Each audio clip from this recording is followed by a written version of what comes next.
شروع اللہ کا نام لے کر جو بڑا مہربان نہایت رحم والا ہے۔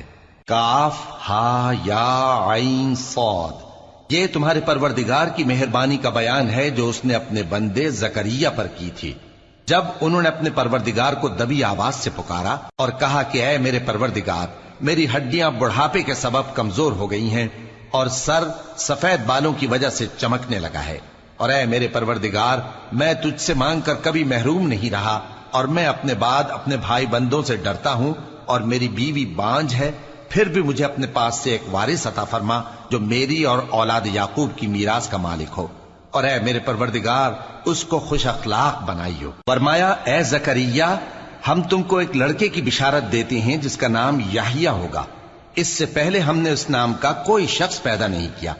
انہوں نے کہا کہ پروردگار، میرے ہاں کس طرح لڑکا ہوگا جبکہ میری بیوی بانجھ ہے اور میں بڑھاپے کی اس حالت کو پہنچ گیا کہ سوکھ گیا ہوں۔ حکم ہوا کہ اسی طرح ہوگا۔ تمہارے پروردگار نے فرمایا ہے کہ مجھے یہ آسان ہے، اور میں پہلے تم کو بھی تو پیدا کر چکا ہوں اور تم کچھ چیز نہ تھے۔ کہا کہ پروردگار، میرے لیے کوئی نشانی مقرر فرما۔ فرمایا نشانی یہ ہے کہ تم صحیح و سالم ہوتے ہوئے 3 رات دن لوگوں سے بات نہ کر سکو گے۔ پھر وہ عبادت کے حجرے سے نکل کر اپنی قوم کے پاس آئے تو ان سے اشارے سے کہا کہ صبح و شام تسبیح کرتے رہو۔ فرمایا اے یحییٰ، ہماری کتاب کو مضبوطی سے تھامے رہو، اور ہم نے ان کو لڑکپن ہی میں دانائی عطا فرمائی تھی اور اپنے پاس سے شفقت اور پاکیزگی دی تھی، اور وہ پرہیزگار تھے، اور وہ اپنے ماں باپ کے ساتھ نیکی کرنے والے تھے اور سرکش اور نافرمان نہیں تھے۔ اور جس دن وہ پیدا ہوئے اور جس دن وفات پائیں گے اور جس دن زندہ کر کے اٹھائے جائیں گے ان پر سلام ہے۔ اور کتاب یعنی قرآن میں مریم کا بھی تذکرہ کرو، جب وہ اپنے لوگوں سے الگ ہو کر مکان کے مشرقی حصے میں چلی گئیں، پھر انہوں نے ان کی طرف سے پردہ کر لیا تو ہم نے ان کی طرف اپنا فرشتہ بھیجا، سو وہ ان کے سامنے ایک خوبصورت مرد کی صورت میں آیا۔ مریم بولی کہ اگر تم پرہیزگار ہو تو میں تم سے بچنے کے لیے رحمان کی پناہ لیتی ہوں۔ فرشتے نے کہا کہ میں تو تمہارے پروردگار کا بھیجا ہوا یعنی فرشتہ ہوں، اور اس لیے آیا ہوں کہ تمہیں پاکیزہ لڑکا بخشوں۔ مریم نے کہا کہ میرے ہاں لڑکا کیوں کر ہوگا جبکہ مجھے کسی مرد نے بطور شوہر چھوا تک نہیں اور میں بدکار بھی نہیں ہوں۔ فرشتے نے کہا کہ یوں ہی ہوگا، تمہارے پروردگار نے فرمایا کہ یہ مجھے آسان ہے اور میں اسے اسی طریق پر پیدا کروں گا تاکہ اس کو ہم لوگوں کے لیے اپنی طرف سے نشانی اور ذریعہ رحمت بنائیں، اور یہ کام مقرر ہو چکا ہے۔ چنانچہ وہ اس بچے کے ساتھ حاملہ ہو گئیں اور اسے لے کر ایک دور جگہ چلی گئیں۔ پھر درد ذہ ان کو کھجور کے تنے کی طرف لے آیا، کہنے لگی کہ کاش میں اس سے پہلے مر چکتی اور بھولی بسری ہو گئی ہوتی۔ تب ان کے ٹیلے کے نیچے کی جانب سے فرشتے نے ان کو آواز دی کہ غمناک نہ ہو، تمہارے پروردگار نے تمہارے نیچے ایک چشمہ پیدا کر دیا ہے، اور کھجور کے تنے کو پکڑ کر اپنی طرف ہلاؤ، وہ تم پر تازہ عمدہ کھجوریں گرائے گا، تو کھاؤ اور پیو اور آنکھیں ٹھنڈی کرو۔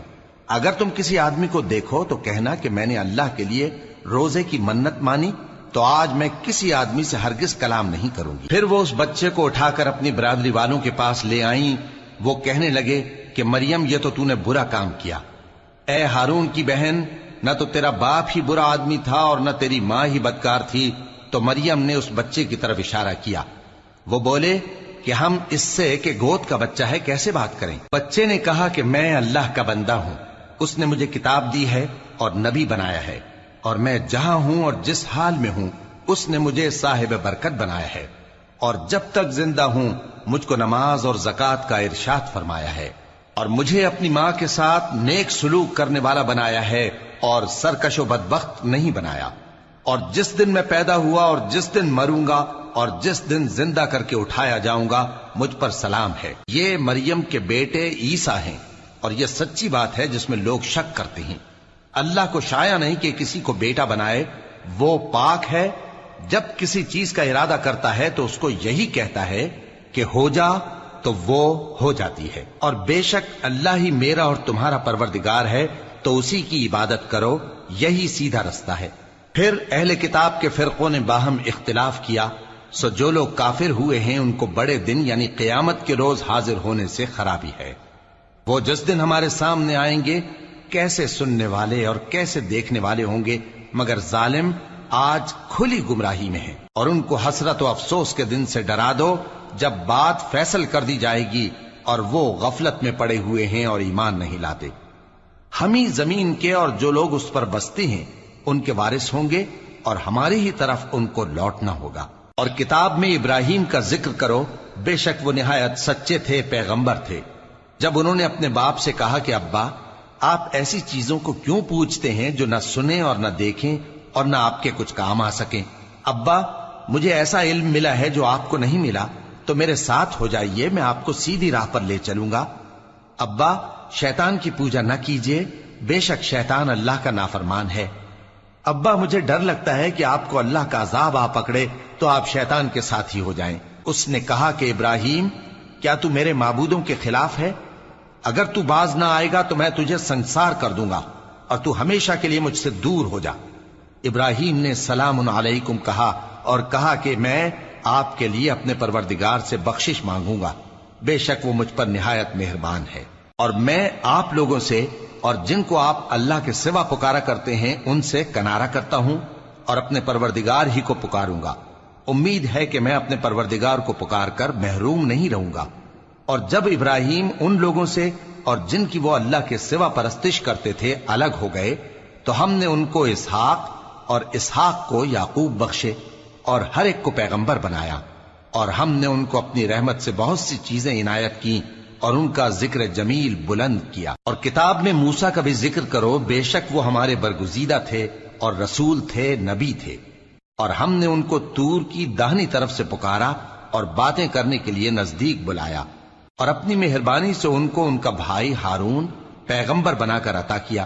اور کتاب میں اسماعیل کا بھی ذکر کرو، وہ وعدے کے سچے اور رسول تھے، نبی تھے، اور وہ اپنے گھر والوں کو نماز اور زکوٰۃ کا حکم کرتے تھے اور اپنے پروردگار کے ہاں پسندیدہ تھے۔ اور کتاب میں ادریس کا بھی ذکر کرو، وہ بھی نہایت سچے تھے، نبی تھے، اور ہم نے ان کو اونچی جگہ اٹھا لیا تھا۔ یہ وہ لوگ ہیں جن پر اللہ نے اپنے پیغمبروں میں سے فضل کیا، یعنی اولاد آدم میں سے، اور ان لوگوں میں سے جن کو ہم نے نوح کے ساتھ کشتی میں سوار کیا، اور ابراہیم اور یعقوب کی اولاد میں سے، اور ان لوگوں میں سے جن کو ہم نے ہدایت دی اور جنہیں برگزیدہ کیا۔ جب ان کے سامنے ہماری آیتیں پڑھی جاتی تھیں تو سجدے میں گر پڑتے اور روتے رہتے تھے۔ پھر ان کے بعد چند ناخلف ان کے جانشین ہوئے جنہوں نے نماز کو ضائع کر دیا اور خواہشات نفسانی کے پیچھے لگ گئے، سو ان قریب ان کو گمراہی کی سزا ملے گی۔ ہاں، جس نے توبہ کی اور ایمان لایا اور عمل نیک کیے تو ایسے لوگ بہشت میں داخل ہوں گے اور ان کا ذرا نقصان نہ کیا جائے گا، یعنی ہمیشہ کی بہشتوں میں جس کا اللہ نے اپنے بندوں سے وعدہ کیا ہے کہ جو ان کی آنکھوں سے پوشیدہ ہے۔ بے شک اس کا وعدہ نیکوکاروں کے سامنے آنے والا ہے، وہ اس میں سلام کے سوا کوئی بیہودہ کلام نہ سنیں گے اور ان کو صبح و شام کھانا ملے گا۔ یہی وہ جنت ہے جس کا ہم اپنے بندوں میں سے ایسے شخص کو مالک بنائیں گے جو پرہیزگار ہوگا۔ اور فرشتوں نے پیغمبر کو جواب دیا کہ ہم تمہارے پروردگار کے حکم کے سوا اتر نہیں سکتے۔ جو کچھ ہمارے آگے ہے اور جو پیچھے ہے اور جو اس کے درمیان ہے سب اسی کا ہے، اور تمہارا پروردگار بھولنے والا نہیں، یعنی آسمان اور زمین کا اور جو ان دونوں کے درمیان ہے سب کا پروردگار، تو اسی کی عبادت کرو اور اس کی عبادت پر ثابت قدم رہو۔ بھلا تم کوئی اس کا ہم نام جانتے ہو؟ اور کافر انسان کہتا ہے کہ جب میں مر جاؤں گا تو کیا زندہ کر کے نکالا جاؤں گا؟ کیا ایسا انسان یاد نہیں کرتا کہ ہم نے اس کو پہلے بھی تو پیدا کیا تھا جبکہ وہ کچھ بھی چیز نہ تھا؟ سو تمہارے پروردگار کی قسم، ہم ان کو جمع کریں گے اور شیطانوں کو بھی، پھر ان سب کو جہنم کے گرد حاضر کریں گے اور وہ گھٹنوں پر گرے ہوئے ہوں گے۔ پھر ہر گروہ میں سے ہم ایسے لوگوں کو کھینچ نکالیں گے جو رحمان کے مقابلے میں سخت سرکشی کرتے تھے۔ پھر ہم ان لوگوں سے خوب واقف ہیں جو اس میں داخل ہونے کے زیادہ لائق ہیں، اور تم میں سے کوئی شخص نہیں مگر اسے اس پر گزرنا ہوگا، یہ تمہارے پروردگار پر لازم ہے، مقرر ہے۔ پھر ہم پرہیزگاروں کو نجات دیں گے اور ظالموں کو اس میں گھٹنوں کے بل پڑا ہوا چھوڑ دیں گے۔ اور جب ان لوگوں کے سامنے ہماری آیتیں پڑھی جاتی ہیں تو جو کافر ہیں وہ مومنوں سے کہتے ہیں کہ دونوں فریق میں سے مکان کس کے اچھے اور مجلسیں کس کی بہتر ہیں، اور ہم نے ان سے پہلے بہت سی امتیں ہلاک کر دیں، وہ لوگ ان سے ٹھاٹ باٹ اور نمود و نمائش میں کہیں اچھے تھے۔ کہہ دو کہ جو شخص گمراہی میں پڑا ہوا ہے، رحمان اس کو آہستہ آہستہ مہلت دیا جاتا ہے، یہاں تک کہ جب اس چیز کو دیکھ لیں گے جس کا ان سے وعدہ کیا جاتا ہے، خواہ عذاب اور خواہ قیامت، تو اس وقت جان لیں گے کہ مکان کس کا برا ہے اور لشکر کس کا کمزور ہے۔ اور جو لوگ ہدایت یاب ہیں، اللہ ان کو زیادہ ہدایت دیتا ہے، اور نیکیاں جو باقی رہنے والی ہیں وہ تمہارے پروردگار کے ہاں صلے کے لحاظ سے خوب اور انجام کے اعتبار سے بہتر ہیں۔ بھلا تم نے اس شخص کو دیکھا جس نے ہماری آیتوں سے کفر کیا اور کہنے لگا کہ اگر میں ازسر نو زندہ ہوا بھی تو یہی مال اور اولاد مجھے وہاں ملے گا؟ کیا اس نے غیب کی خبر پالی ہے یا اللہ کے یہاں سے عہد لے لیا ہے؟ ہرگز نہیں، یہ جو کچھ کہتا ہے ہم اس کو لکھتے جاتے اور اس کے لیے آہستہ آہستہ عذاب بڑھاتے جاتے ہیں، اور جو چیزیں یہ بتاتا ہے ان کے ہم وارث ہوں گے، اور یہ اکیلا ہمارے سامنے آئے گا۔ اور ان لوگوں نے اللہ کے سوا اور معبود بنا لیے ہیں تاکہ وہ ان کے لیے موجب عزت ہوں۔ ہرگز نہیں، وہ معبود ان کی پرستش سے انکار کریں گے اور ان کے دشمن و مخالف ہوں گے۔ کیا تم نے نہیں دیکھا کہ ہم نے شیطانوں کو کافروں پر چھوڑ رکھا ہے کہ وہ ان کو خوب اکساتے رہتی ہیں؟ تو تم ان پر عذاب کے لیے جلدی نہ کرو کہ ہم تو ان کے لیے دن شمار کر رہے ہیں۔ جس روز ہم پرہیزگاروں کو رحمان کے سامنے بطور مہمان جمع کریں گے اور گناہگاروں کو دوزخ کی طرف پیاسے ہانک لے جائیں گے، تو لوگ کسی کی سفارش کا اختیار نہ رکھیں گے مگر جس نے رحمان سے اقرار لے لیا ہو، اور کہتے ہیں کہ رحمان بیٹا رکھتا ہے۔ ایسا کہنے والوں، یہ تو تم بری بات زبان پر لاتے ہو۔ قریب ہے کہ اس جھوٹ سے آسمان پھٹ پڑے اور زمین شق ہو جائے اور پہاڑ پارا پارا ہو کر گر پڑیں کہ انہوں نے رحمان کے لیے بیٹا تجویز کیا، اور رحمان کو شایع نہیں کہ کسی کو بیٹا بنائے۔ ہر شخص جو آسمانوں اور زمین میں اور بندہ ہی آئے گا، اس نے ان سب کو اپنے علم سے گھیر رکھا اور ایک ایک کو شمار کر رکھا ہے، اور یہ سب قیامت کے دن اس کے سامنے اکیلے اکیلے حاضر ہوں گے۔ اور جو لوگ ایمان لائے اور عمل نیک کیے، رحمان ان کی محبت مخلوقات کے دل میں پیدا کر دے گا۔ اے پیغمبر صلی اللہ علیہ وآلہ وسلم، ہم نے یہ قرآن تمہاری زبان میں آسان بنا کر نازل کیا ہے تاکہ تم اس سے پرہیزگاروں کو خوشخبری پہنچا دو اور جھگڑالوؤں کو ڈر سنا دو۔ اور ہم نے ان سے پہلے بہت سے گروہوں کو ہلاک کر دیا ہے۔